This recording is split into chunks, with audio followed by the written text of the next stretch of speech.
Today, we have two awesome presenters. First, Andrew's going to talk to us a little bit about Formit and sustainability. Super excited about that. Really excited. You guys may have seen my LinkedIn. I shared a really low-res image of his tools, tips. So super excited to see what he has to say about Formit and how they're using it in his firm. Then we have Patricia, and I'm not going to butcher her name. I'm going to let her pronounce it. She's with Cove Tool. Very happy to have her. You guys may have heard of that program, Cove Tool. Is it a program? Is it an application? Yeah, it's a cloud-based program. There we go. Super, super cool stuff from Cove Tool. I know that Smith Group, we use it. I don't personally use it, so I'm super excited to see what Patricia has to share today. So without further ado, and I will come back in Mural later and share with you guys maybe some of the questions that you guys have. You guys aren't participating, I'm going to come in and give that introduction again, right? Make sure that you guys are engaging with us because we really want to be here for you. BIMXT is a group that really wants you guys, the participants, to engage. Make sure that we're essentially bringing you information that's pertinent to you. So that's what makes us so great. All right, Andrew, super excited about Formit. How's it going today? I'm great. How are you guys? I'm doing awesome. It's Cool. a little cold here in BC, don't you think? You're down in Richmond. It's not fun. Not fun. Thanks for having me on. This is going to be a little bit of a building upon what we talked about last month. Dan Warren, another board member, and his crew talked about Formit in their office. And I'm going to build upon that a little bit with Formit and sustainability tools and some cool tricks in there. And then jumping to Revit, and then finally to Insight. So it's really about gathering graphics so that you can present design options in an interview phase and hopefully win a project based upon the crazy amount of analysis that you do. It looks pretty impressive, and the reality is you can do this in about 30 minutes. So let's hop into it. I recorded a video that's going to take 5 minutes, and it's going to speed through it, but it really is a fairly fast process. So here we are in Revit, 2022, by the way. And in a 3D view, you can go directly to Formit, which is a new feature for Formit integration with Revit. Love that. And it's going to open Formit separately. Here we are in Formit interface. I don't know that you're sharing your screen yet. Well, we do have the mural, of course. Hopefully you guys are checking out the murals. Yeah, and we'll point out how to make some of those graphics. Can you see my screen now? Sure can. Sorry about that, folks.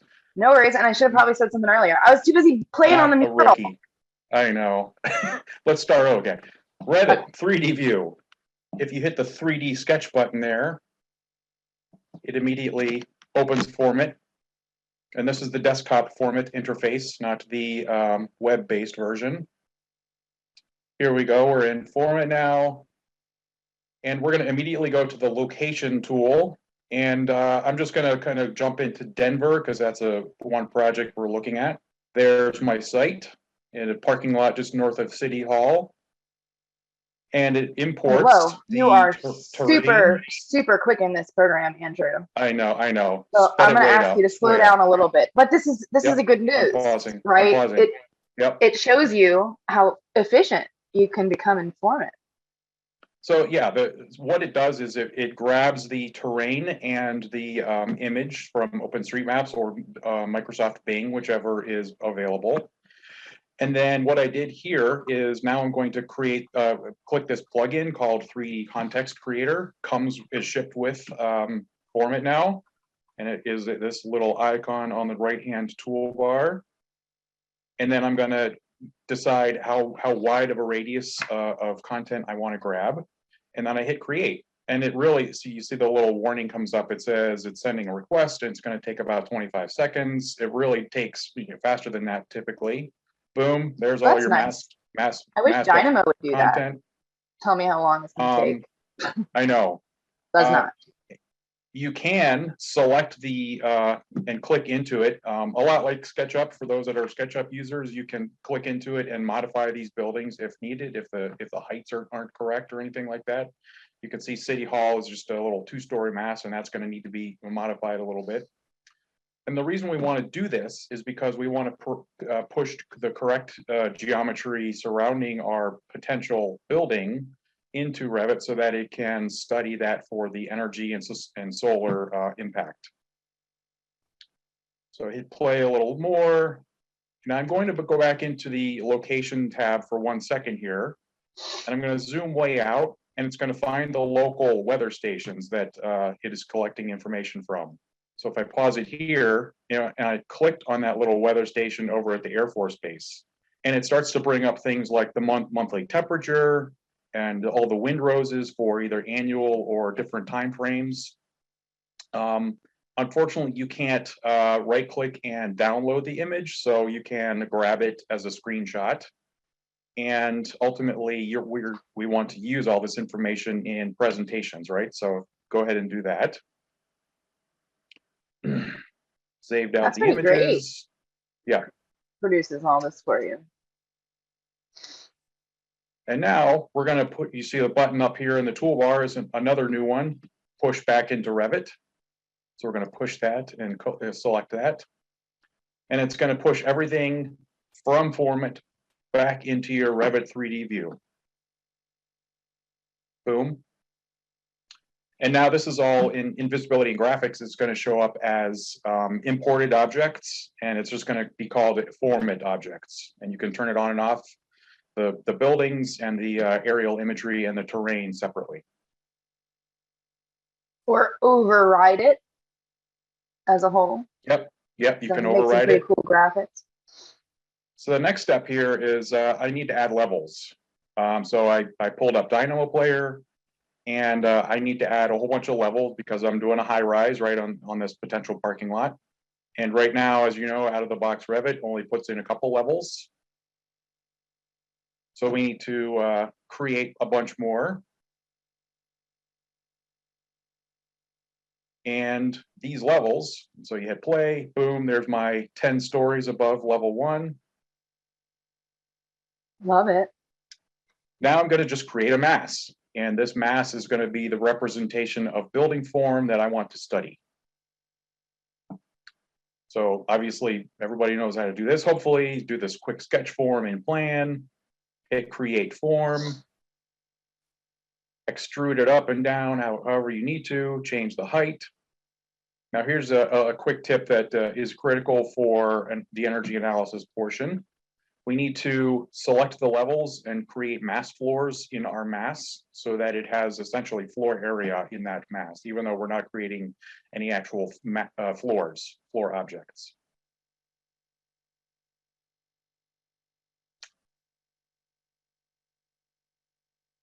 So we have created the mass, we have created the mass floors. Now we're going to jump into this Analyze tab on the Energy Optimization palette over here. And we're going to start to do a little bit of tweak. We don't have to do much at all. We're going to change this mode from use conceptual masses to use conceptual masses with building elements. And the reason we do that is as this building gets a little more mature in our model, we may want to start adding things like roofs, floors, walls, and those become part of your energy analysis when you rerun it. The other thing we definitely need to modify or change is the building type. So I went into that advanced tab, and there's a little drop down next to building type, and there are a whole ton of building types now. There only used to be about 5. Now it starts with office, but there's dozens that you can pick from. And I'm going to change this to a multifamily project. And everything else can be left as default because in Insight, they can all be studied differently. So I'm going to go ahead and create energy analysis. And from that, it's going to create a couple new 3D views for faces. And you can turn your format geometry back on if you want to use that for part of the background imagery. Again, that's our goal is to develop a data-rich presentation for an interview.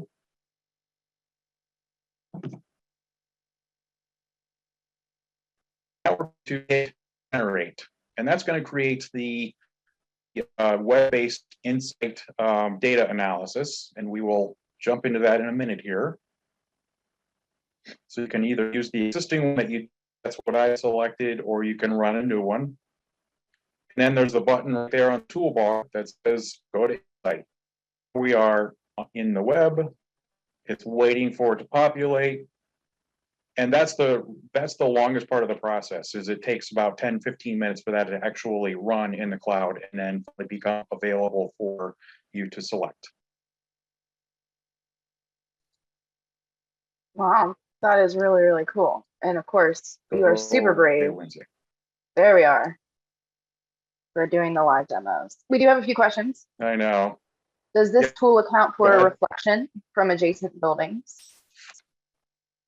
It accounts for shading and shadowing from adjacent buildings, not necessarily reflection, because there is no materiality built into those buildings or surfaces.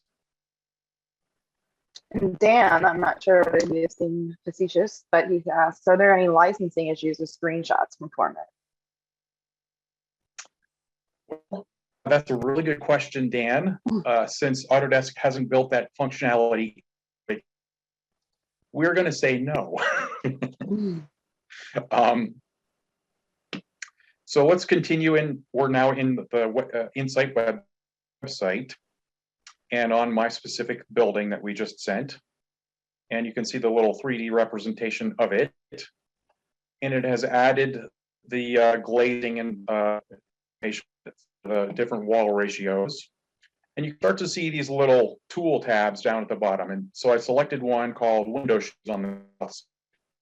And you can see this slider here gives you options based upon the triangle represents your model you have masked up already, and then several other options that give you different results. So I'm going to change this slider to only include a few of these options. And that starts to change this EUI result. It's intensity. And the lower that number, the better. And so you see over here on the left, more of these little cards that we flip around and modify. We start to create different scenarios. Things like I've changed the glazing types from pane, which nobody does anymore, to triple pane. You can change those by different building orientations.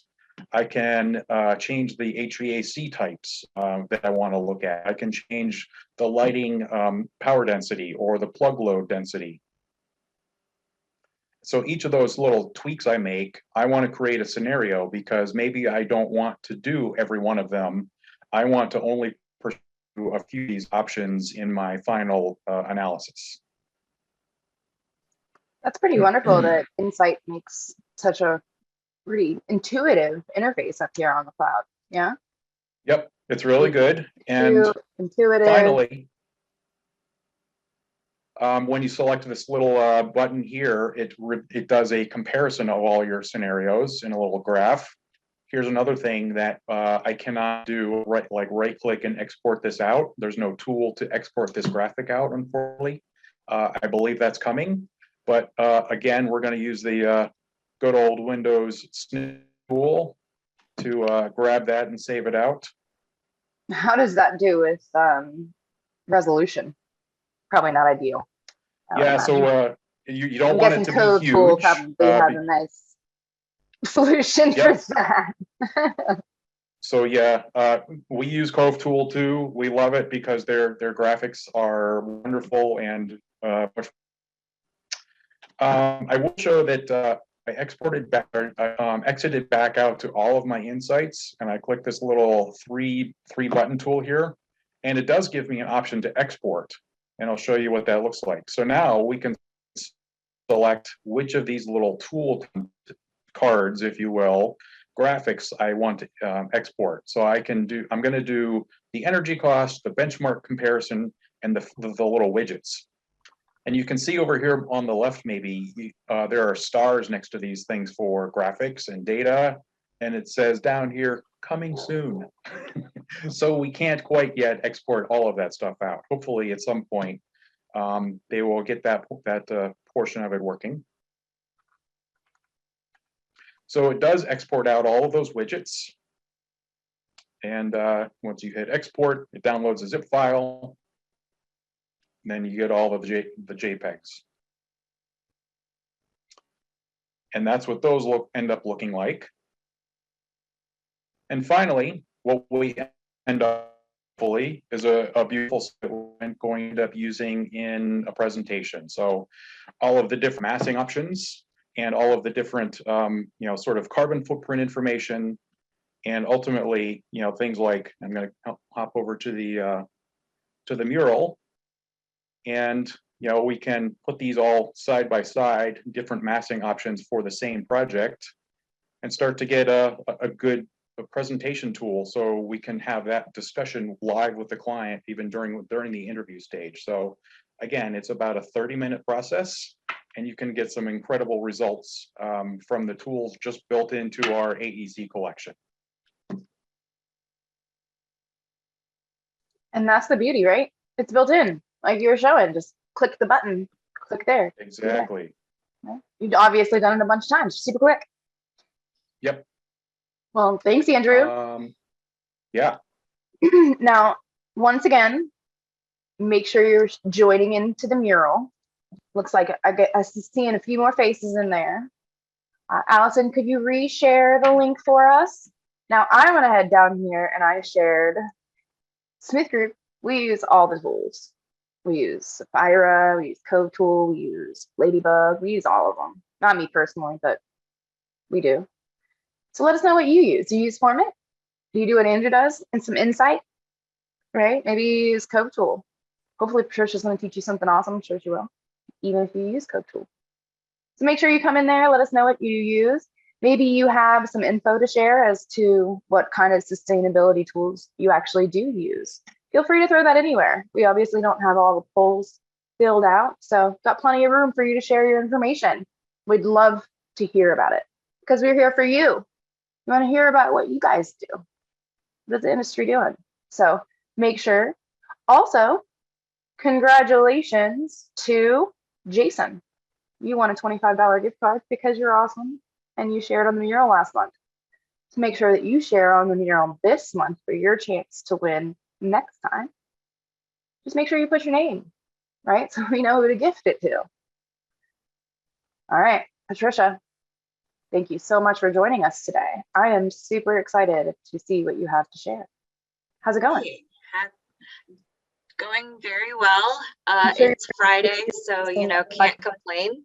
Well, and you're down in hot Atlanta, right? I actually have to have my fire going that you guys can't see with the background I have because it's like 26 degrees. Oh yeah, that's cold.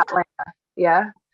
That's pretty cold. It's like for us today, it's pretty cold, but it's only like 40 degrees. we're not used to it. Yeah, but thanks for having me. I'm super excited to be here today with all of you. So today I just want to talk a little bit about a case study that we have and it really shows how we can leverage BIM to achieve high performing building design. So as Dana mentioned earlier, my name is Patricia. My last name is pronounced Kusumadjaja. The D is silent, the last J sounds like I would have got it wrong. I would have got it wrong. Yeah, it's a little tricky. But I'm the virtual design and construction director here at Cove Tool.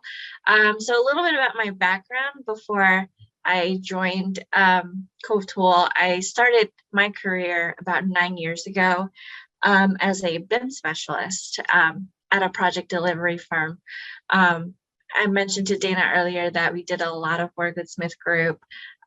Also have done a lot of work with many different architects. Mostly I worked on hospitals, airports, a lot of military work, but also a lot of work with private clients as well for multifamily and education and so forth. So later on, I became a VDC manager and I also became a licensed cost estimator. And specializing in integrated project delivery. And at Cove Tool, for those who have never heard of Cove Tool, we have a cloud-based platform for energy analysis. Cove stands for cost versus energy because We know that cost is a very real thing when it comes to construction. And our mission is really to fight climate change through responsible building design and construction while being mindful of cost. And BIM technology is really one of the big key components in this particular fight. So with that, I just wanted to go over a few objectives that we're going to hit today. We're going to talk about the challenges that exist in our industry's workflow and how BIM can really mitigate a lot of the issues that we encounter. We're going to look at a case study of a high-performance hotel project by one of our top users, TBS Design. We'll see how BIM integration with Cove Tool can really heighten productivity and allows us to make data-driven design decisions in a more holistic approach, if you would, particularly at the earlier design stages. So before we start talking about all of the different challenges we encounter, I want to talk about this first. As a lot of us know, buildings account for approximately 40% of all carbon emissions. That means that all of you on this call, if you're an architect, an engineer, contractor, developer, we have the ability to make an impact on the total carbon emission conversation, because 40% is a pretty significant figure. So yeah, really, really big. And really in certain places, so in Atlanta, as an example. Really guilty. I'm sorry? It makes you feel really guilty. It kind of does. Act, right? Yeah, like, are we the bad guys? You just kind of start questioning yourself a little bit. But where I am in Atlanta, that number is actually closer to 60, so I feel extra guilty. But all there is to say that there's a lot that we can do on this front. So as a result of this, building energy regulations are becoming tighter and tighter across the world. A lot of cities are adopting very strict regulations as their baseline energy qualifications. So typically when codes become more stringent, we assume that buildings are just going to cost more because we have to put in more insulation, better glass, more sensors, all that good stuff. But is that really the case? And while there can be an additional cost that's associated with building green as compared to a conventional building, the cost premium is typically not as high as we perceive. There's been an overall trend in the last several years towards the reduction in design and construction costs that's associated with green buildings. So codes are becoming stricter, but at the same time, we're getting better at delivering these buildings. The prices of materials for green products, even though everything just seems so high right now, it's actually come down quite a bit from if you compare it to the last 10 years or so. So we're getting better at delivering these buildings. And as designers, as engineers, we can also choose to optimize our building. We can start to evaluate different material options because there is so many more options now compared to before, different strategies and alternatives, so that we can find a happy combination that doesn't wreck our budget, but also doesn't compromise performance. And that's really what TBS was able to achieve. It's a high performance building with a reduced construction cost. And it's really because they were able to leverage BIM with Cove Tool. And on a high level, they were able to save just a little under $500,000 in construction costs, about 50% in energy savings, and a little over 200 hours of revision time because we have an integrated workflow. So really good, nice numbers. It gives me a sense of optimism, if you would, that sure. that it is possible. I wonder what that 50% energy savings equates to. I mean, it's really hard to quantify because, as we know, as architects and engineers, the life cycle of the building, like that building's life financially, is going to be much more significant than the actual construction cost. Absolutely. Right? Yeah. So and then decrease the energy by half. That is huge. Yeah. And we'll take a look at the different, I have a few different snapshots here that I can share as to show some of the different strategies that they implemented and how we can test those. So a closer look of what our workflow yielded. So as you can see, initially their whole building baseline here really showed like a nearly $14 million construction cost. And this is just the material cost. I just want to throw that out there. So the cost is actually bigger than that. At a 46% EUI. So starting off, they're actually at they're already starting off with at a good place. It wasn't terrible, but we were able to introduce different strategies, different products as a part of the optimization, so that they can save money and also reduce the EUI and also see significant energy savings. And so how did they do this? There's a few ways, but I wanted to talk about workflow first. So I wanted to share this quote that has really stayed with me in the last 9 years. I think this is my 3rd day working in the AEC industry. And one of my bosses said, it was in like a super casual meeting. And he said, there is profit being made in inefficiencies. And it's so sad, but it's kind of true. And I think a lot of us are aware that our industry can be pretty relaxed when it comes to technological and workflow advancements. And we can see it in the results. About 80% of projects are over budget. We're losing money, we're working more, and the saddest part is that our project performances doesn't necessarily get better because of that. And so in this graph here, you'll see a typical design cycle rate, everything from pre-design to construction admin to operations. And as many of you know, right at the beginning of design, right here, that is where we have the highest ability to impact project costs and project performance, because nothing is really set in stone, no pun intended there. So you can change things a little more easily. If you change things at that time, the cost of those changes tend to be relatively low too, because it's just a concept. But despite that being the case, traditionally, performance modeling happens fairly late. So sometimes it happens in design development or in CDs. And that is really an issue, because at that point, it's very hard to make changes. It's also a lot more expensive to make those changes. So it just doesn't make sense. So by that logic, we decided at Cove Tool, we really need to push all of this analysis at the very early stage, where it makes sense to start thinking about different options.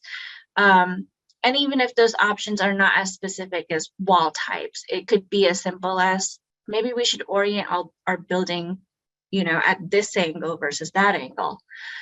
So that way, by the time you make it to CDs, we're already in a good place. Our building is already optimized. So some of the early stage analysis that we are able to do at Cove Tool and BIM allows us to visualize design strategies, run them through different analyses, and make decisions based on that data. So here's a look at a few different things that we can do at the pre-design stage. We can look at climate and site analysis relative to our location. We can begin to think of massing through our drawing tool feature, which we have built into Cove Tool, or our BIM platform of choice. Cove Tool works with all types of BIM platforms, so Revit, ArchiCAD, and Blender. We have a free plugin that you can download, and the export process from Revit to Cove Tool is actually quite smooth. It's relatively easy, not a huge learning curve. And this stage also is where we can do some benchmarking. And the goal of benchmarking is to compare the project to similar projects that are in similar location around the country, around the world. And benchmarking really allows us to create a conceptual energy model so that we can see where we're currently at energy use and where we want to be. And that was the first step that TBS implemented. So the first step to justifying the concept was identifying the baseline energy consumption for a comparable building and setting the goals for this project. So Cove Tool really played a decisive role by making that analysis iterative and simple. This really enabled the team to really quickly test out ideas and fine-tune them. And eventually they reach a savings of about 50.2% in terms of the EUI. And it's worth noting that Cove Tool is also one of the most used performance tools for the AIA 2030. We have a direct connection to the AIA 2030 DDX, which makes reporting a lot easier and much more streamlined. It is literally the push of a button. It doesn't get much simpler than that. Fantastic. I'd love to know also the participants who are kind of following the 2030 challenge. So let us know if you guys are going along with that, and maybe how your company is going along with that initiative. Love to hear that. Yeah, absolutely. I think, at this rate, I think what the AIA 2030 challenge has done is so wonderful, because it really puts everything on us to kind of make sure that we take action, that we're educating our clients about the challenges that we're seeing in terms of climate and how buildings play a major role in that. So we're just here to kind of make that process a little easier. Architects are already doing kind of the heavy lifting of educating their clients, designing their buildings to fit into this mold of high performance. If we can just make the reporting process easier, we can make the analysis process quicker and easier. That's why we're here. So that being said, as we move from the conceptual stage into the schematic stage, we can go a little bit further. We can continue analyzing those masses, placing them in a virtual context to look at views, daylighting, initial energy performance, or to reduce EUI. So here again, just a few of the things that we can do in schematic design for our building analyses. And as you can see here, we're able to use your current BIM model and really run analysis on them fairly quickly. We have these really nice graphics that if you're going after LEED certification, the graphics are already approved by LEED so that you can use them as a part of the report.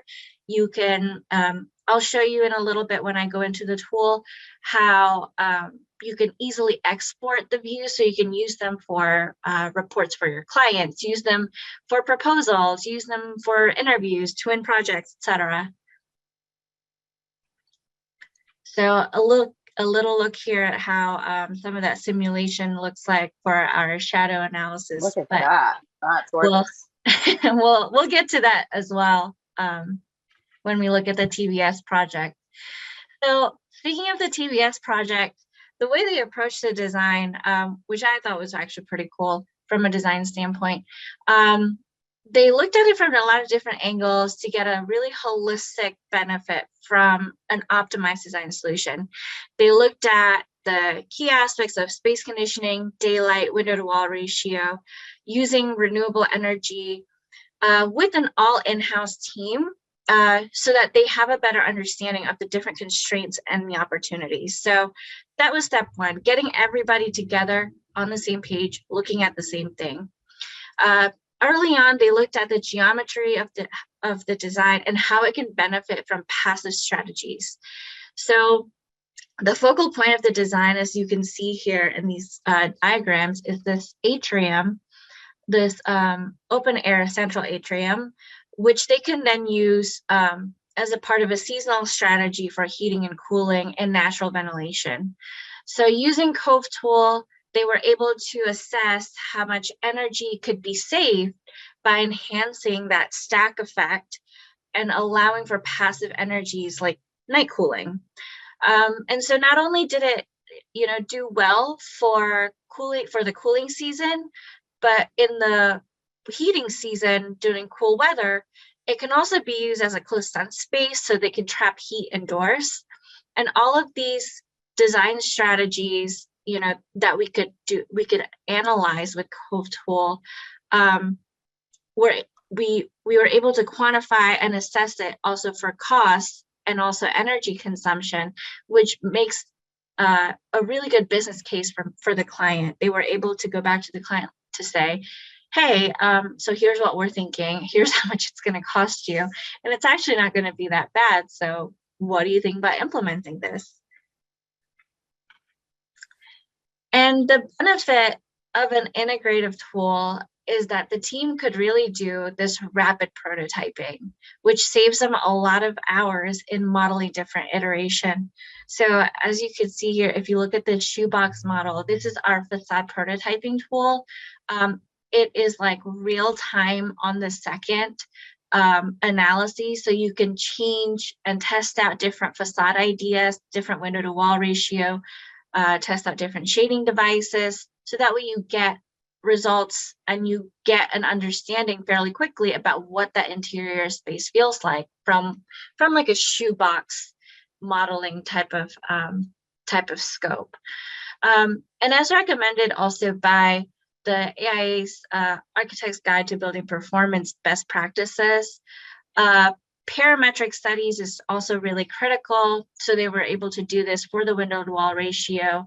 And they were also able to test out different locations for PVs so that they can compare the combined impact of, certain PV placement, certain PV types, and that window to wall ratio all together. So they could see how that impacts the energy use intensity or EY. And then again, that is really highlighting the benefits of having a tool that integrates well with BIM softwares like Revit, ArchiCAD, Blender, and so forth. And as you can see with BIM, we can begin to simulate and interrogate different aspects of design and performance before we put a shovel on the ground. To me, that is really one of the key benefits of using BIM, period, is the ability to simulate. And with a tool like Cove Tool, there's a single source of information for everybody that's involved, for architects, consultants, owners, contractors. So we can make sure that while we're having a discussion, everybody's on the same page, they're understanding the same scope. And then, we're already putting in so much information in our models nowadays that it really just makes a lot of sense for us to do all of these analyses fairly early on. And all of having all the information there, having everyone look kind of at the same thing at the same time really mitigates miscommunication and misunderstanding. So our workflow becomes a lot more streamlined and our conversations become more solution focused.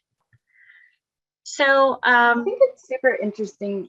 You started the beginning of the call saying, there's internationally how we have a lot of different requirements, government, type of regulations, otherwise, whatever it might be. Here in the US, we have LEED and different things, challenges, those types of things. Are you seeing a lot of projects with these kinds of requirements? And would you say that they're driven by governmental policies or otherwise, or are they because of clients and architects and their education and, really just their, kind of necessity internally? Maybe it's a moral decision that they've made or what have you. Like where are we seeing those decisions coming from, I guess, is more or less the question I guess I'm asking. Yeah, so I think for the most part, a lot of those decisions do come from owners. However, I think architects really play a teaching role. So we actually have another case study that we just completed on a different project, where we have this client or an owner who wanted to come build like an office and a sorting facility out in California. And that was really their requirement. It's like, we have this land, we want to build this facility, that's it. Now, the architects were already using Cove Tool, and it was a fairly simple building. But, you know, they said, well, they made it their mission that for every project that they would do, they would at least attempt to, you know, have some sort of LEED certification, or participate in like maybe the Living Building Challenge, or get NGBS credit or Earthcraft or something, right? So they were already just so committed to that. They ran all of the different schemes that they had into Cove Tool and presented it to their client, and was able to say, actually, if we did this, we can also get LEED credit, we can get this, we can get that. And the client was just kind of like, okay, let's do it. It really aligns with their core value as a company, but that idea hadn't really been introduced to them until the architect brought it up. So, and then at that point, it became, you know, there's really kind of an understanding, there's a more focused understanding, there's a new target that they're trying to achieve, other than creating a beautiful building. It's now a beautiful building that's also going to perform. And so it's really on both sides. And I think, and I know that we recently received a report where the government will start to require energy modeling to be performed earlier on certain projects that are owned by certain groups of the government or the military. So I think it's going to start becoming more and more of a requirement that this is being done. That's what we need. Yeah. Right? I think that it's going to have to become, you know, set into the way that we construct our buildings, and just the policy of this is the way it's done, rather than do you want to do it and elective, right? Exactly. Yeah. It's like really, you know, I think people, for the most part, don't really like to be told what to do, but at the same time, like their situation is so dire that, you know, that is leadership. That's, you know, letting people know like, hey, we really need to do this. Let me put out this call to action and let you know that at the bare minimum, we need to do this. Ignorance is bliss, right? I mean, we really do need to step out of that. It's like I won't allow myself to watch any of those you know, anti-farming documentaries or anything like that, because I love meat so much. Like I want ignorance, but we can't with this type of things. Or in our role professionally, we really need to step out of our box. I probably should stop eating red meat because of the sustainability factor, right? Like really, we really need to pay attention to these types of things. Yeah, and that's really like and the thing is too, we have the tools to do this. You know, the tools are out there. We have the ability to do it. And that's really like, you know, with this slide, it shows that even with just a Revit model, we can already simulate what a building would at least look like. We can see what things will be before a shovel is being put to the ground. We can simulate performance, and that is such a powerful thing to be able to simulate. Now, are simulations 100% precise? No. But it's pretty close. Like with the technology that we have out there, we can get to a pretty close point of accuracy.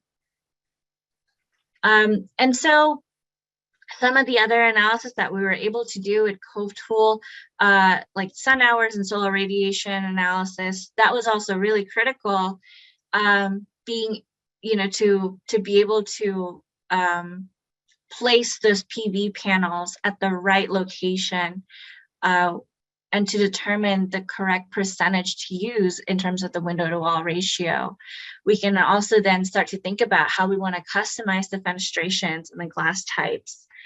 And so using all of these analyses, the design team was able to really enhance that facade detail for the different orientations. And they can start to selectively add things like fritted glass and recesses for openings. And the full floor plate daylight analysis that we have was also really useful so that they can identify interior spaces that need a transparent glazing so that way they can allow in more daylight. So, the spaces here are happy, well-lit, healthy spaces. And so with this, I'm going to break and then I'm going to show the actual analysis in Cove Tool. So this is our website in case if you're curious and wanted to see more stuff, cove.tools. In the actual app, here's the 3D analysis, and I'll kind of just quickly go through the different things that we can do here. So here's the views analysis so that we can see the dispersion of quality views. We can also see the 90-degree sideline views in terms of sky and context, view obstruction. We can start to kind of like really interrogate our building from this perspective as well. As you can see with the floors, we can start to turn off certain levels so that way we can really drill down to a certain floor level and see what that space looks like in terms of the views. We can also do this with the solar daylight analysis. So let me turn off some of these floors again.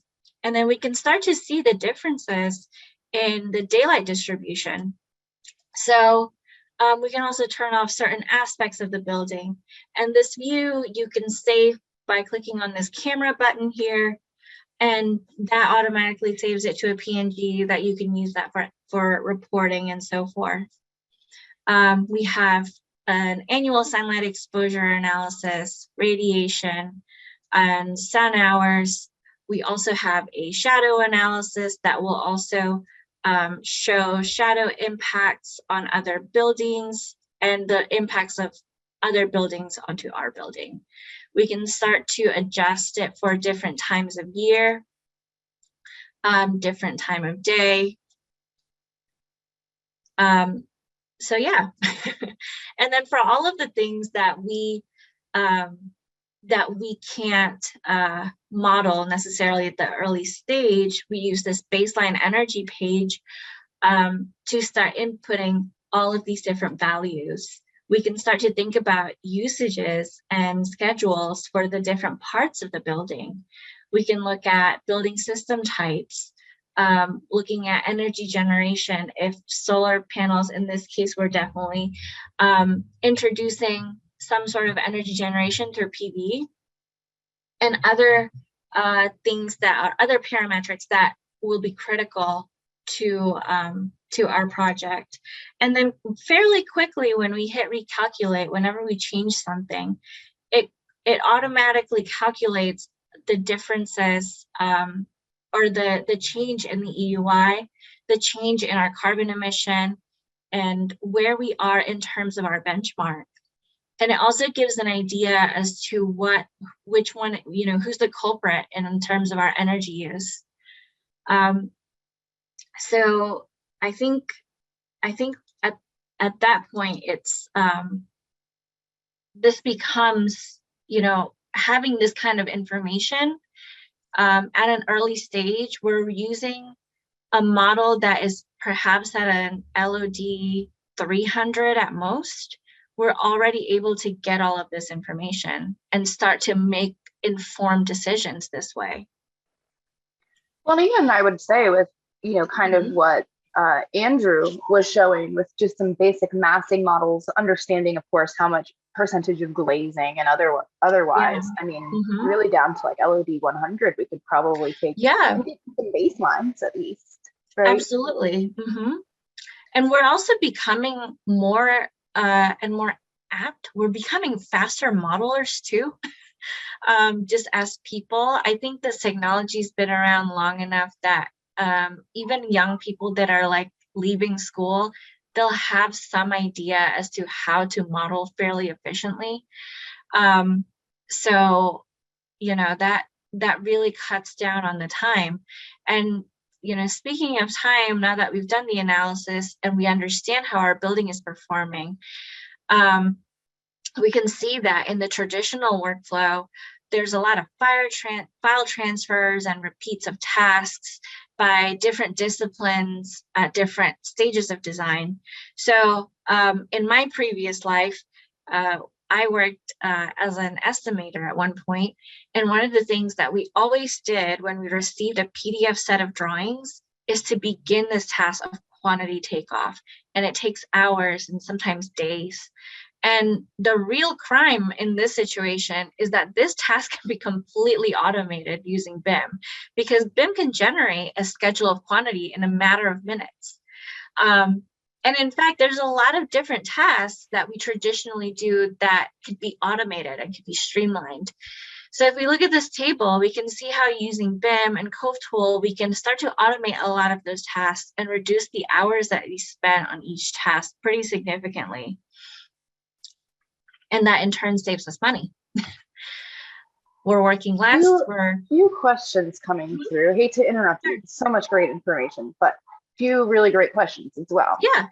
So first off, Heather, of course, has a wonderful question in terms of just adoption in general. And I would love to hear, for those of you who are joining us today in terms of the participants, what your experience is with just any tools, really. But what do you guys see with Cove Tool in terms of adoption within companies? Would you say that teams, that have a specific need, which is kind of what Andrew is alluding to in his response to Heather, and probably what I would say is similar to Smith Group, is we usually will have a team that has a requirement of sorts, right? And they say, oh my gosh, look at this cool thing that Cove Tool does. This is exactly what we need.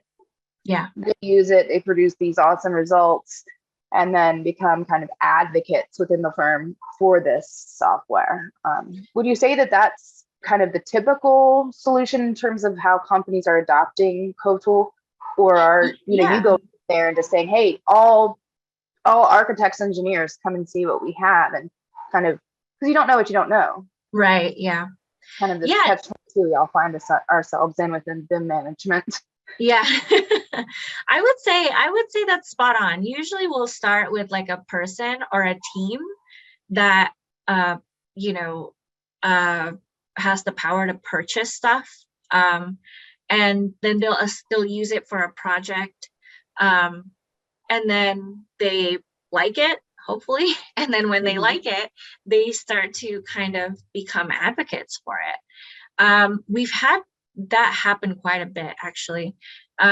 So TBS, that was kind of how it happened, and now they're one of our bigger users. They have a lot of licenses, and they're using it throughout different locations. And Cooper Carey, another big Atlanta firm, the same thing, same sort of adoption rollout. In terms of the adoption process itself, the learning curve with Cove Tool is actually fairly quick. The onboarding process, I would say, takes maybe 1-2 hours. We also have really great support system built into Cove Tool. Looks like you have some webinars on your website as well. Yeah, we have webinars every Wednesday. We also have this little like blue button on every page of our website and within the app, where you can, if you get lost or you're running into an issue, you can search for an article, a help article, which our research team wrote. There's over 400 of them to go through every potential issue that you may run into, or issues that we see a lot of users have, experienced.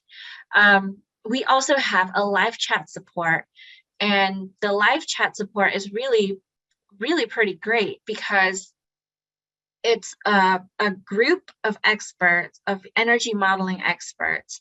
I work with them very closely. They're our research team. They are people who are so knowledgeable about energy modeling and workflows. So they know, like the back of their hand, how things are supposed to function, and they're happy to walk you through things step by step. We'll sometimes even look at models if we need to. But that having like real human beings really answer and really support our users through the process makes that adoption so much more, you know, seamless, I would say. Okay, another question we have. Can Cove Tool not only look at shadow casting on other buildings, but kind of look at a neighborhood, if you will, an energy analysis? Yeah. So not just restricted to one building, if you will. So there's a way we can import multiple models, or not multiple models, I'm sorry, multiple buildings from one model into Cove Tool. We can definitely take a look at that. Now, I will say there is currently, for now, we're working on it. We do have like a triangle count cap at 50,000 triangles. In terms of a whole neighborhood type of analysis, that does become a little bit tricky. And currently we don't have the ability to do that. I think we could probably do like a block if it was like modeled in one model. Or it'd be linked, you know, kind of federated into one single model. Awesome. So you guys are telling us who's participating within the 2030. Definitely, please, if you can, go on Mural, share some ideas, just so that we can encapsulate some of that. You can see that Allison has shared some links within our chat, but I've also shared the training sessions that are upcoming. You can see the link on the mural. You double click on that, you can get there. It is 2 o'clock, so thank you all so much for joining us today. Thank you so much, Andrew and Patricia, for joining us. Absolutely. We will stay on for a few minutes, but I want to respect everybody's time. So thank you all so much for joining. We'll see you next month. And Patricia, if you could stay on just for a few extra minutes. Yeah, did you want me to kind of, I just have like one more thing that I wanted to show. Sure, absolutely. Okay. Yeah, so kind of like the final thing in this case study, like how we really got there, is this optimization page. And the optimization page is really about making decisions together, looking at different options. Here are some of the snapshots of options that we ask for. So under envelope, we'll ask for different installation types that you want to start to think about, different, you know, lighting power density, different equipments you want to consider. And in the case of TBS, we looked at about, they put in about 34 different options, and we computed about 62,000 different possible combinations. And I'm just going to show that really quickly in Cove Tool, what that looks like. So as you can see here, they've set a lot of different options. We hit calculate, it comes out with all of these different bundles. And from that 62,000, it dwindled it down to about 43 bundles. And I don't think really anyone has time to look at 43 bundles to look at each item. And that's where this graph really comes in handy, because we can start thinking about how we want to make our decisions. If EUI is the most important thing that we need to consider, we can start to highlight that. If money or our budget is critical, and we want to get anything that's going to not cost us any more money, we can look at anything below $0. And if we also, you know, really wanting to consider sensors as an example, like if we just have like a product that we just love and we want to make sure that gets included, we can highlight from that point as well. And we can keep going with this. And then we just went from like 60 something or 40 something different bundles to look at to 6, and we can keep going further. We can look at it from a carbon standpoint. What will yield the least amount of carbon?